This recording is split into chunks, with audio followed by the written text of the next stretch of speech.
गुंडा एक नाम जो डर और नफरत की छाया में पला था। लेकिन जयशंकर प्रसाद की कलम ने उसे इंसान बना दिया।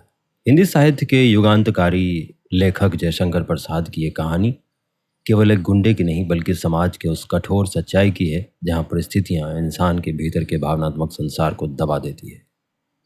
गुंडा कहानी नायक के भीतर के द्वंद्व, उसकी संवेदनाओं और उसके अंतर्मन में पलते मनुष्यत्व की गहराई से पड़ताल करती है। प्रसाद जी की लेखनी जहाँ एक और काव्यात्मक होती है, वहीं दूसरी ओर सामाजिक यथार्थ की कठोर जमीन पर भी उतनी ही सटीक बैठती है। ये कहानी न केवल एक व्यक्ति की यात्रा है बल्कि पाठकों को ये सोचने पर मजबूर कर देती है कि कोई भी गुंडा जन्म से नहीं होता, उसे हालात बनाते हैं। तो आइए सुनते हैं गुंडा। वो 50 वर्ष से ऊपर था, तब भी युवकों से अधिक बलिष्ठ और दृढ़ था। चमड़े पर झुर्रियां नहीं पड़ी थी। वर्षा की झड़ी में, पूस की रातों की छाया में, कड़कती हुई जेठ की धूप में नंगे शरीर घूमने में वह सुख मानता था। उसकी चढ़ी मूछें बिच्छू के डंक की तरह देखने वालों की आंखों में चुभती थी। उसका सांवला रंग सांप की तरह चिकना और चमकीला था। उसकी नागपुरी धोती का लाल रेशमी किनारा दूर से ही ध्यान आकर्षित करता। कमर में बनारसी सेल्हे का फेंटा जिसमें सीप की मुठ का बिछवा खुसा रहता था। उसके घुंघराले बालों पर नहले पल्ले के साफे का छोर उसकी चौड़ी पीठ पर फैला रहता। ऊंचे कंधे पर टिका हुआ चौड़ी धार का गंडासा, ये भी उसकी धज। पंजों के बल जब वो चलता तो उसकी नसें चटाचट बोलती थी। वो गुंडा था। ईसा की 18वीं शताब्दी के अंतिम भाग में वही काशी नहीं रह गई थी जिसमें उपनिषद के आजाद शत्रु की परिषद में ब्रह्म विद्या सीखने के लिए विद्वान ब्रह्मचारी आते थे। गौतम बुद्ध और शंकराचार्य के धर्म दर्शन के वाद विवाद कई शताब्दियों से लगातार मंदिरों और मठों के ध्वंस और तपस्वियों के वध के कारण प्रायः बंद से हो गए थे। यहाँ तक कि पवित्रता और छुआछूत में कट्टर वैष्णव धर्म भी विशृंखलता में, नवांतुक धर्मोन्माद में अपनी असफलता देखकर काशी में अघोर रूप धारण कर रहा था।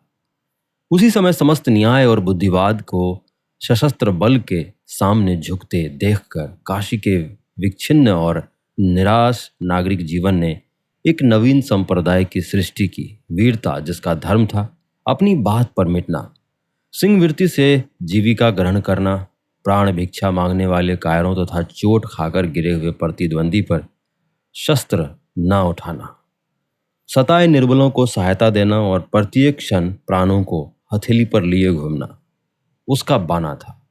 उन्हें लोग काशी में गुंडा कहते थे।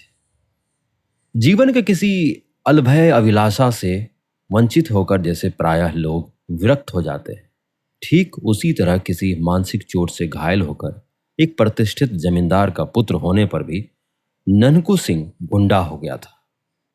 दोनों हाथों से उसने अपनी संपत्ति लुटाई। ननकू सिंह ने बहुत सा रुपया खर्च करके जैसा स्वांग खेला था उसे काशी वाले बहुत दिनों तक नहीं भूल सके। वसंत ऋतु में ये प्रहसनपूर्ण अभिनय खेलने के लिए उन दिनों प्रचुर धन, बल, निर्भीकता और उच्छृंखलता की आवश्यकता होती थी। एक बार ननकू सिंह ने भी एक पैर में नुपुर, एक हाथ में तोड़ा, एक आंख में काजल, एक कान में हजारों के मोती तथा दूसरे कान में फटे हुए जूते का तल्ला लटकाकर एक तड़ाऊ मुठ की तलवार दूसरा हाथ आभूषणों से लदी हुई अभिनय करने वाली प्रेमिका के कंधे पर रख कर गया था। कहीं बैगन वाली मिले तो बुला देना। प्रायः बनारस के बाहर की हरियालियों में, अच्छे पानी वाले कुओं पर, गंगा की धारा में मचलती हुई डोंगी पर वो दिखलाई पड़ता था। कभी कभी जुआखाना से निकलकर जब वो चौक में आ जाता तो काशी की रंगीली वेश्याएं मुस्कुराकर उसका स्वागत करती और उसके दृढ़ शरीर को सस्पृह देखती। वो तमोली की ही दुकान पर बैठकर उनके गीत सुनता, ऊपर कभी नहीं जाता था। जुए की जीत का रुपये मुट्ठियों में भर भर कर उनकी खिड़की में वो इस तरह उछालता कि कभी कभी समाधि लोग अपना सिर सहलाने लगते। तब वो ठठाकर हंस देता। जब कभी लोग कोठे के ऊपर चलने के लिए कहते तो उदासी की सांस खींचकर चुप हो जाता वो अभी वंशी के जुआखाने से निकला था। आज उसकी कौड़ी ने साथ ना दिया। 16 परियों के नृत्य में उसका मन न लगा। मन्नू तमोली की दुकान पर बैठते हुए उसने कहा, आज शायद अच्छी नहीं रही मन्नू। क्यों मालिक, चिंता किस बात की है? हम लोग किस दिन के लिए हैं? आप सब आपका ही तो है। अरे बुद्धू ही रहे तुम। ननकू सिंह जिस दिन किसी से लेकर जुआ खेलने लगे उसी दिन समझना वो मर गए। तुम जानते नहीं कि मैं जुआ खेलने कब जाता हूं, जब मेरे पास एक पैसा नहीं रहता। उसी दिन नाल पर पहुंचते ही जिधर बड़ी ढेरी रहती है उसी को बदता हूं और फिर वहीं दांव आता भी है। बाबा कीना राम का ये वरदान है। तब आज क्यों मालिक? पहला दांव तो आया ही, फिर 2-4 हाथ बदने पर सब निकल गया।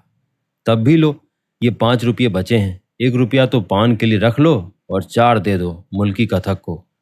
कह दो दुलारी से गाने के लिए कह दे। हाँ, वही गीत, विल्मी विदेश रहे। ननकू सिंह की बात सुनते ही मुल्की, जो अभी गांजे की चिलम पर रखने के लिए अंगारा चूर कर रहा था, घबरा कर उठ खड़ा हुआ। वो सीढ़ियों पर दौड़ता हुआ चढ़ गया। चिलम को देखता ही ऊपर चढ़ा, इसलिए उसे चोट भी लगी, पर ननकू सिंह की भ्रुकुटी देखने की शक्ति उसमें कहाँ। उसे ननकू सिंह की वो मूर्ति ना भूली थी, जब इसी पान की दुकान पर जुए खाने से जीता हुआ रुपये से भरा तोड़ा लियो बैठा था। दूर से बोधी सिंह की बारात का बाजा बजता हुआ आ रहा था। ननकू ने पूछा, ये किसकी बारात है? ठाकुर बोधी सिंह के लड़के की। मन्नू के इतना कहते ही ननकू के ओठ फड़कने लगे। उसने कहा, मन्नू, ये नहीं हो सकता। आज इधर से बारात नहीं जाएगी। बोधी सिंह हमसे निपट कर तब बारात इधर से ले जा सकेंगे। मन्नू ने कहा, तब मालिक मैं क्या करूं? ननकू गंडासा कंधे पर से और ऊंचा करके मुल्की से बोला, मुल्किया देखता है, अभी जा ठाकुर से कह दे कि बाबू ननकू सिंह आज यहीं लगाने के लिए खड़े हैं, समझा कर आवें, लड़के की बारात है। मुल्किया कांपता हुआ ठाकुर बोधी सिंह के पास गया। बोधी सिंह और ननकू से 5 वर्ष से सामना नहीं हुआ था। किसी दिन नाल पर कुछ बातों में ही कहा सुनी होकर बीच बचा हो गया था, फिर सामना नहीं हो सका।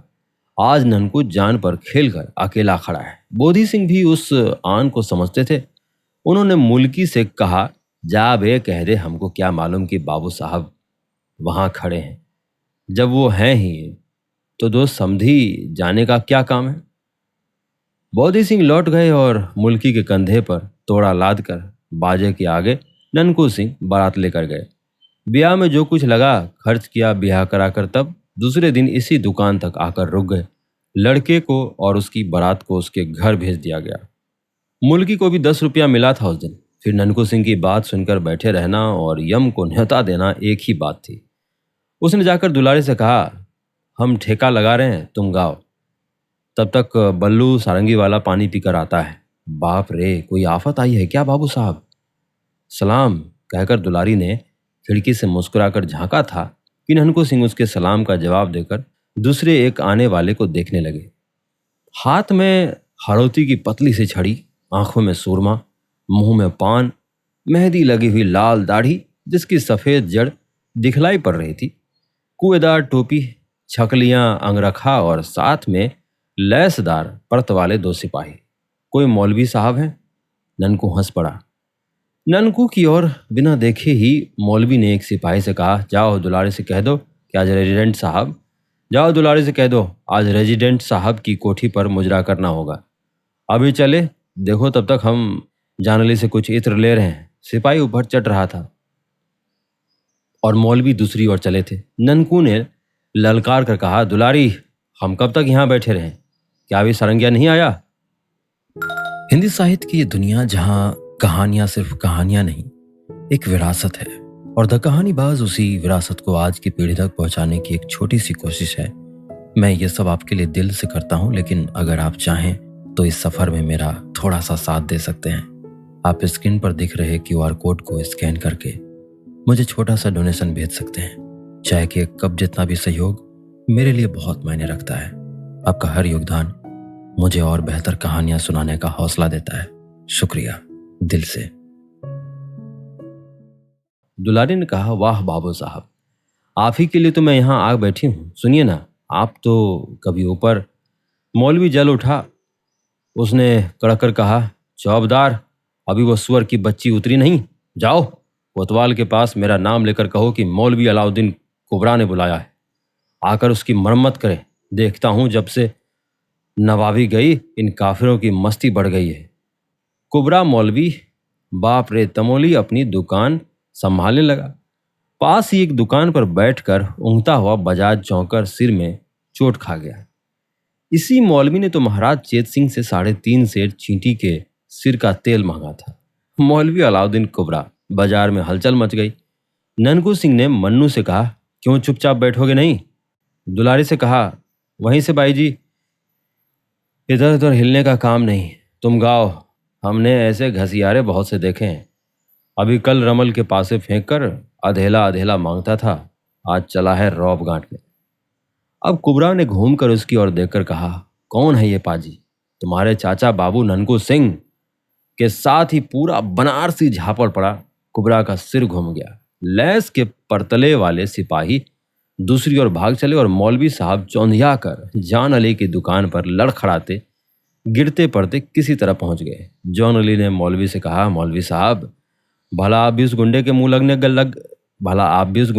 लगने लग गए। ये तो कहिए कि उसने गंडासा नहीं तौल दिया। कुबरा के मुंह से बोली नहीं निकल रही थी। उधर दुलारी गा रही थी, विल्मी विदेश रहे, गाना पूरा हुआ, कोई आया गया नहीं। तब ननकू सिंह धीरे धीरे टहलता हुआ दूसरी ओर चला गया। थोड़ी देर में एक डोली रेशमी पर्दे में ढकी हुई आई। साथ में एक चौबदार था। उसने दुलारी को राजमाता पन्ना की आज्ञा सुनाई। दुलारी चुपचाप डोली पर जा बैठी। डोली धूल और संध्या काल के धुएं में भरी हुई बनारस की तंग गलियों से होकर शिवालय घाट की ओर चली। श्रावण का अंतिम सोमवार था। राजमाता पन्ना शिवालय में बैठकर पूजन कर रही थी। दुलारी बाहर बैठी कुछ अन्य गाने वालियों के साथ भजन गा रही थी। आरती हो जाने पर फूलों की अंजलि बिखेर कर पन्ना ने भक्ति भाव से देखा कि चरणों में प्रणाम किया। फिर प्रसाद लेकर बाहर आते ही उन्होंने दुलारी को देखा। उसने खड़ी होकर हाथ जोड़ते हुए कहा, मैं पहले ही पहुंच जाती, क्या करूं? वो कुबरा मौलवी निगोड़ा आकर रेजिडेंट की कोठी पर ले जाने लगा। घंटों इसी झंझट में बीत गया सरकार। कुबरा मौलवी? जहां सुनती हूं उसी का नाम। सुना है कि उसने यहां भी आकर कुछ। फिर न जाने क्या सोचकर बात बदलते हुए पन्ना ने कहा, हाँ तब फिर क्या हुआ?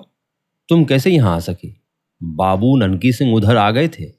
मैंने कहा सरकार की पूजा पर मुझे भजन गाने जाना है और ये जाने नहीं दे रहा है। उन्होंने मौलवी को ऐसा झापर लगाया कि उसकी हेकड़ी भूल गई और तब जाकर मुझे किसी तरह यहाँ आने की छुट्टी मिली।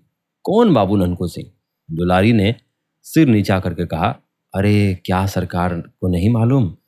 बाबू निरंजन सिंह के लड़के।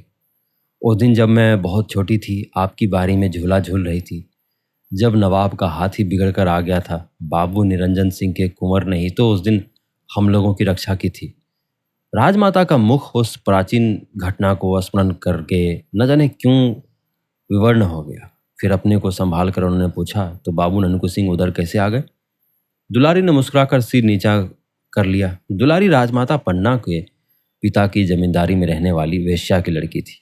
उसके साथ ही कितनी बार झूले हिंडोले अपने बचपन में पन्ना झूल चुकी थी। वो बचपन से ही गाने में सुरीली थी, सुंदर होने पर चंचल भी थी। पन्ना जब काशीराज की माता थी तब दुलारी काशी के प्रसिद्ध गाने वाली थी। राजमहल में उसका गाना बजाना हुआ ही करता। महाराज बलवंत सिंह के समय से ही संगीत पन्ना के जीवन का आवश्यक अंश था। हाँ, अब प्रेम दुख और दर्द भरी विरह कल्पना के गीत की और अधिक रुचि न थी। अब सात्विक भावपूर्ण भोजन होता था। राजमाता पन्ना का वैधव्य से दीप्त शांत मुखमंडल कुछ मलिन हो गया। बड़ी रानी की साप्तन्य ज्वाला बलवंत सिंह के मर जाने पर भी नहीं बुझी। अंतःपुर कलह का रंगमंच बना रहता। इसी से पराया पन्ना काशी के राजमंदिर में आकर पूजा पाठ में अपना मन लगाती। रामनगर में उसको चैन नहीं मिलता। नई रानी होने के कारण बलवंत सिंह की प्रियसी होने का गौरव तो उसे था ही, साथ में पुत्र उत्पन्न करने का सौभाग्य भी मिला। फिर भी अस्वर्णता का सामाजिक दोष उसके हृदय को व्यथित किया करता। उसे अपने विवाह की आरंभिक चर्चा का स्मरण होया। छोटे से मंच पर बैठी गंगा की उमड़ती हुई धारा को पन्ना अन्य मनसक होकर देखने लगी। उस बात को जो अतीत में एक बार हाथ से अनजाने में खिसक जाने वाली वस्तु की तरह गुप्त हो गई हो। सोचने का कोई कारण नहीं, उससे कुछ बनता बिगड़ता भी नहीं, परंतु मानव स्वभाव हिसाब रखने के प्रार्थनानुसार कभी कभी कही बैठता है। यदि वो बात हो गई होती, ठीक उसी तरह पन्ना भी राजा बलवंत सिंह द्वारा बलपूर्वक रानी बनाई जाने के लिए पहले की संभावना को सोचने लगी थी। सो भी बाबू ननकू सिंह का नाम सुन लेने पर गेंदा मुंह लगी दासी थी। वो पन्ना के साथ उसी दिन से है जिस दिन से पन्ना बलवंत सिंह की प्रेयसी हुई। राज्य भर का अनुसंधान उसी के द्वारा मिला करता और उसे न जाने कितनी जानकारियां भी थी। उसने दुलारी का रंग उखाड़ने के लिए कुछ कहना आवश्यक समझा। महारानी, ननकू सिंह अपनी सब जमींदारी, स्वांग, भैंसों की लड़ाई, घुड़दौड़ और गाने बजाने में उड़ाकर अब डाकू हो गया है। जितने खून होते हैं सब में उसी का हाथ रहता है। जितनी? उसे रोक कर दुलारी ने कहा, यह झूठ है बाबू साहब कि ऐसा धर्मात्मा तो कोई है ही नहीं। कितनी विधवाएं उनकी दी हुई धोती से अपना तन ढकती हैं, कितनी लड़कियों की ब्याह शादी होती हैं, कितने सताए हुए लोगों की उनके द्वारा रक्षा होती है। रानी पन्ना के हृदय में एक तरलता उद्वेलित हुई। उन्होंने हंसकर कहा, दुलारी, वे तेरे यहाँ आते हैं ना, इसी से तो उनकी बड़ाई। नहीं सरकार, शपथ खाकर कह सकती हूँ कि बाबू ननकू सिंह ने आज तक कभी मेरे कोठे पर पैर भी नहीं रखा। राजमाता न जाने क्यों इस अद्भुत व्यक्ति को समझने के लिए चंचल हो उठी थी। तब भी उन्होंने दुलारी को आगे कुछ न कहने के लिए तीखी दृष्टि से देखा। वो चुप हो गई। पहले पहर की शहनाई बजने लगी। दुलारी छुट्टी मांगकर डोली पर बैठ गई। तब गेंदा ने कहा, सरकार, आजकल नगर की दशा बड़ी बुरी है। दिन दहाड़े लोग लूट लिए जाते हैं। सैकड़ों जगह नाला पर जुए में लोग अपना सर्वस्व गंवाते हैं। बच्चे फुसलाए जाते हैं। गलियों में लाठियां और छुरा चलने के लिए टेढ़ी भौहें कारण बन जाती हैं। उधर रेजिडेंट साहब से महाराजा की अनबन चल रही है। राजमाता चुप रहीं। दूसरे दिन राजा चेत सिंह के पास रेजिडेंट मर्कहेम की चिट्ठी आई, जिसमें नगर की दुर्व्यवस्था की कड़ी आलोचना थी। डाकुओं और गुंडों को पकड़ने के लिए उन पर कड़ा नियंत्रण रखने की सम्मति भी थी। कुबरा मौलवी वाली घटना का भी उल्लेख था। उधर हेस्टिंग्स के आने की भी सूचना थी। शिवालय घाट और रामनगर में हलचल मच गई। कोतवाल हिम्मत सिंह पागल की तरह, जिसके हाथ में लाठी, लोहांगी, गंडासा, बिछुआ और करौली देखते उसी को पकड़ने लगे। एक दिन ननकू सिंह सुंभा के नाले के संगम पर ऊंचे से टीले की घनी हरियाली में अपने चुने हुए साथियों के साथ दूधिया छान रहे थे। गंगा में उनकी पतली डोंगी बड़ की जटा से बंधी थी। कथों का गाना हो रहा था। 4 उलांकी इक्के कसे कसाए खड़े थे। ननकू सिंह ने अकस्मात कहा, मुल्की, गाना जमता नहीं है, उलांकी पर बैठकर जाओ, दुलारी को बुला लाओ। मुल्की वहां मजीरा बजा रहा था। दौड़कर इक्के पर जा बैठा। आज ननकू सिंह का मन उखड़ा था। बूटी कई बार छानने पर भी नाश नहीं। 1 घंटे में दुलारी सामने आ गई। उसने मुस्कुराकर कहा, क्या हुक्म है बाबू साहब? दुलारी, आज गाना सुनने का मन कर रहा है। इस जंगल में क्यों? उसने सशंक हंसकर कुछ अभिप्राय से पूछा। तुम किसी तरह का खटका ना करो। ननकू सिंह ने हंसकर कहा, ये तो मैं उस दिन महारानी से भी कह आई हूं। क्या? किससे? राजमाता पन्ना देवी से। फिर उस दिन गाना नहीं जमा? दुलारी ने आश्चर्य से देखा कि तानों में ननकू की आंखें तर हो जाती है। गाना बजाना समाप्त हो गया था। वर्षा की रात में झिल्लियों का स्वर उस झुरमुट में गूंज रहा था। मंदिर के समीप ही छोटे से कमरे में ननकू सिंह चिंता में निमग्न बैठा था। आंखों में नींद नहीं और सब लोग तो सोने लगे थे। दुलारी जाग रही थी। वो भी कुछ सोच रही थी। आज उसे अपने को रोकने के लिए कठिन प्रयत्न करना पड़ रहा था, किंतु असफल होकर वो उठी और ननकू सिंह के समीप धीरे धीरे चली आई। कुछ आहट पाते ही चौंक कर ननकू सिंह ने पास ही पड़ी तलवार उठा ली। तब तक हंसकर दुलारे ने कहा, बाबू साहब, ये क्या? स्त्रियों पर भी तलवार चलाई जाती है। छोटे से दीपक के प्रकाश में वासना भरी रमणी का मुख देखकर ननकू हंस पड़ा। उसने कहा, क्यों भाई जी, क्या इसी समय जाने की पड़ी है? मौलवी ने फिर बुलाया है क्या? दुलारी ननकू के पास बैठ गई। ननकू ने कहा, क्या तुमको डर लग रहा है? नहीं, मैं कुछ पूछने आई हूँ। क्या? क्या यही कि कभी तुम्हारे हृदय में... उसे न पूछो दुलारी, हृदय को बेकारी समझकर तो उसे हाथ में लिए फिर रहा हूँ।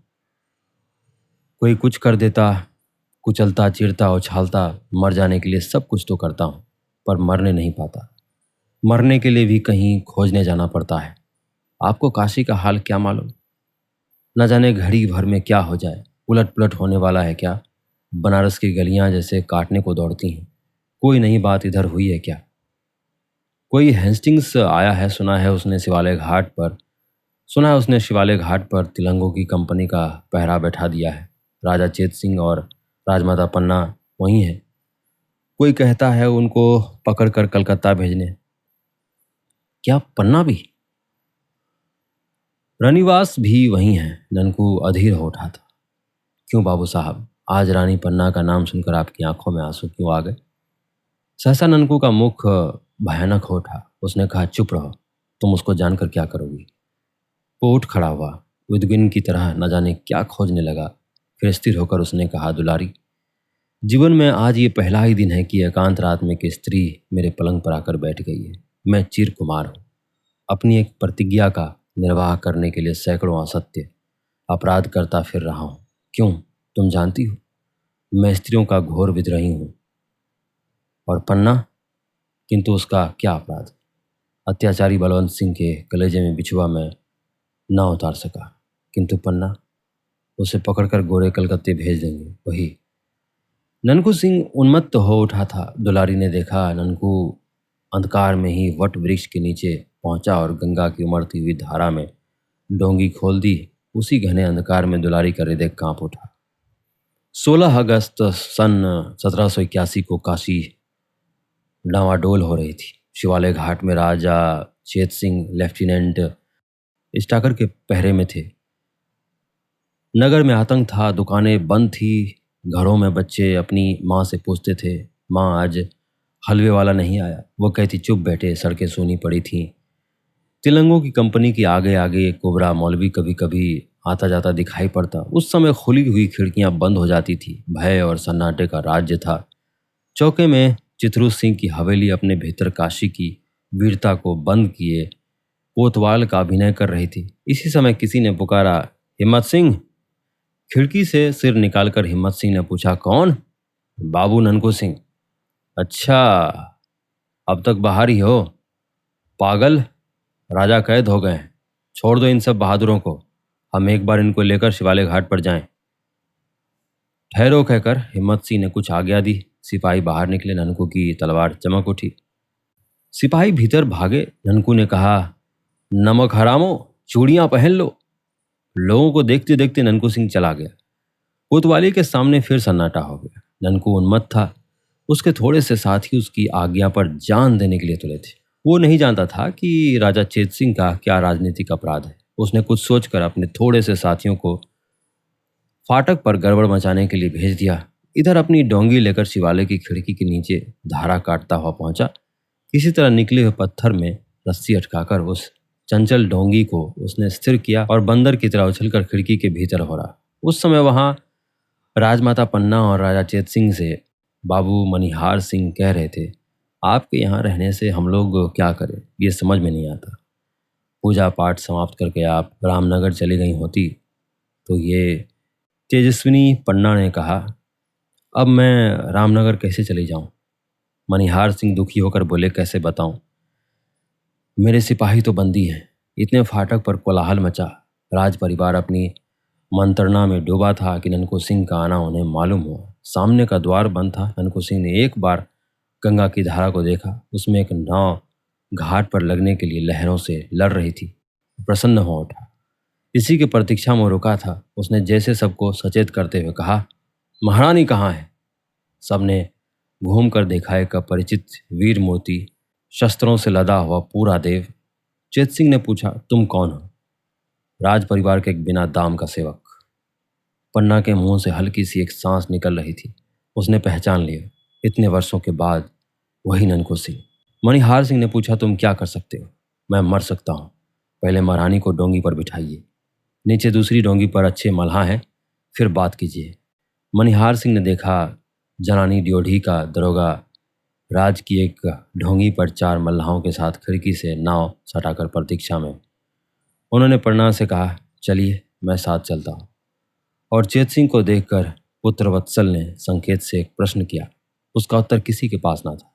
मणिहार सिंह ने कहा, तब मैं यहीं। ननकू ने हंसकर कहा, मेरे मालिक आप नाव पर बैठ जाएं। जब तक राजा भी नाव पर ना बैठ जाएंगे तब तक 17 गोली खाकर ही ननकू सिंह जीवित रहने की प्रतिज्ञा करता है। पन्ना ने ननकू को देखा। एक क्षण के लिए चारों आंखें मिली, जिनमें जन जन का विश्वास ज्योति की तरह जल रहा था।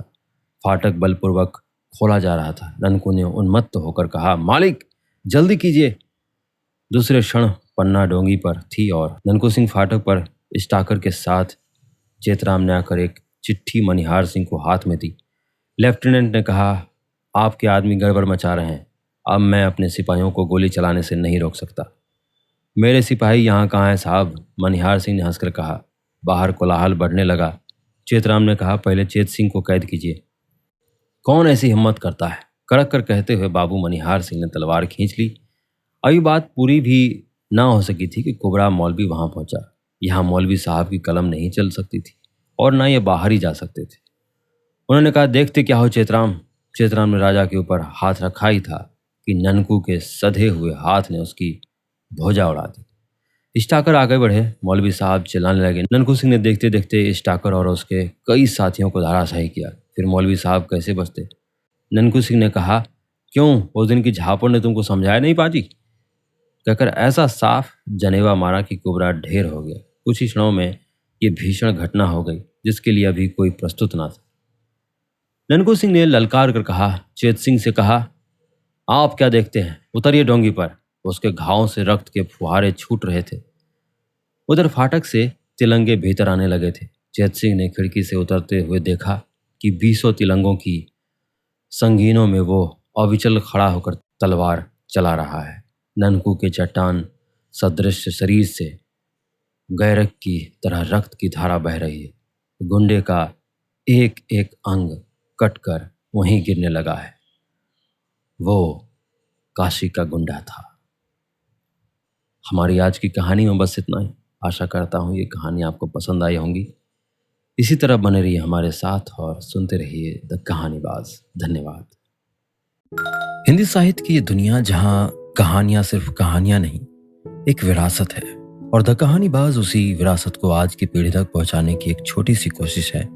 मैं ये सब आपके लिए दिल से करता हूं, लेकिन अगर आप चाहें तो इस सफर में मेरा थोड़ा सा साथ दे सकते हैं। आप स्क्रीन पर दिख रहे QR कोड को स्कैन करके मुझे छोटा सा डोनेशन भेज सकते हैं। चाहे कि एक कप जितना भी सहयोग मेरे लिए बहुत मायने रखता है। आपका हर योगदान मुझे और बेहतर कहानियां सुनाने का हौसला देता है। शुक्रिया दिल से।